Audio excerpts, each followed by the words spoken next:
ఒకటి, వ్యక్తి ప్రెజర్కి లోన్ అవుతాడు.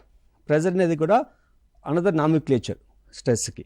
రెండోది చేంజ్, అంటే జూన్, జూలై, ఆగస్ట్, సెప్టెంబర్లో నెమ్మదిగా తను కాలేజీకి పోవడము, స్కూల్కి పోవడము, చదువుకోవడము, నేర్చుకోవడము, హోంవర్క్ చేసుకోవడం అనేది నిరంతరంగా జరుగుతుంది. సరే ఈ యూనిట్ టెస్ట్లో లేకపోతే ఇంకొక యూనిట్ టెస్ట్లో బాగా పర్ఫామ్ చేస్తాంలే, అర్థం చేసుకుంటేలే ఉంటుంది. కానీ ఇప్పుడు అట్లా కాదు. కంపల్సరీ నువ్వు కరెక్ట్గా పర్ఫామ్ చేస్తేనే it's going to be grading. కనుక ఇక్కడ ఖచ్చితత్వాన్ని నిర్ధారించేటువంటి సమయం కనుక ఫ్రస్ట్రేషన్ అనేది ఏర్పడుతుంటుంది. ఈ ఫ్రస్ట్రేషన్ ఏర్పడినప్పుడు వ్యక్తి మానసికమైనటువంటి వ్యాకులతలకు ఏర్పడి ఈ సమయంలో ఆందోళన వచ్చి యాంగ్జైటీకి లోనయ్యి ఈ ఆందోళన వల్ల తను చేయాల్సిన పని కూడా కుంటుపడేదానికి అవకాశం ఉంటుంది.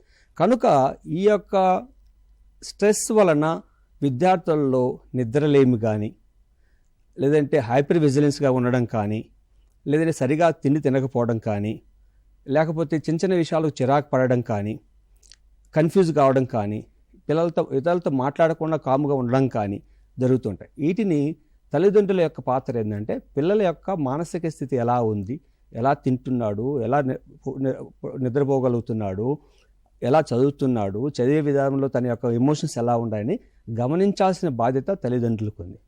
ఇది గుర్తించాల్సిన తల్లిదండ్రులు.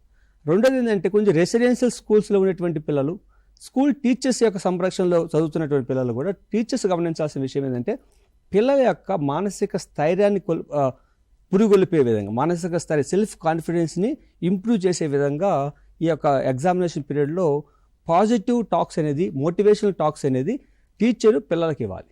అంటే ఇక్కడ ఇంతవరకు బాగా చదివారు, మీరు చదివినంత వరకు చాలా బాగా పర్ఫామ్ చేశారు, ఇదే విధంగా మీరు పర్ఫామ్ చేసి మంచి మార్క్స్ వస్తాయి, మీరు దీని గురించి ఆందోళన చెందాల్సిన అవసరం లేదనేటువంటి పాజిటివ్ టాక్స్ అనేది కూడా ముఖ్యంగా టీచర్స్ ఇవ్వడం వలన పిల్లల్లో మానసికమైనటువంటి వ్యాకులతలు తగ్గించడానికి అవకాశం ఉంది, స్ట్రెస్ని తగ్గించడానికి అవకాశం ఉంది.